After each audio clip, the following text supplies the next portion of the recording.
கண்ணில் விடுறாராம், அந்த ரத்தம் நிற்கலையாம்.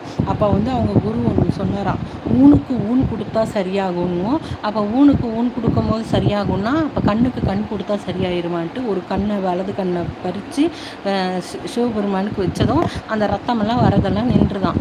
அவருக்கு சந்தோஷம் தாங்கலையாம். இவர் கண்ணில் ரத்தம் போகுது அதெல்லாம் தெரியல, வலி தெரியலையா, ஆடுறாராம் பாடுறாராம் குதிக்கிறாராம். அப்புறம் பார்த்தா மறுபடியும் ரெண்டாவது கண்லேயும் ரத்தம் வந்துருதான்.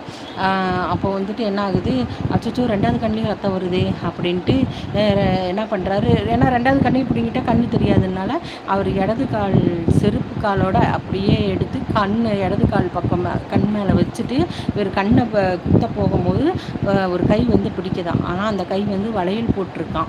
எதுக்கு பார்த்தா அப்பா வர லேட் ஆகுமோ அப்படின்னு நம்ம அம்மை பார்வதி தேவியே வந்து கையை பிடிச்சிட்டு கண்ணப்பா நில்லப்பா அப்படின்றாங்களாமா.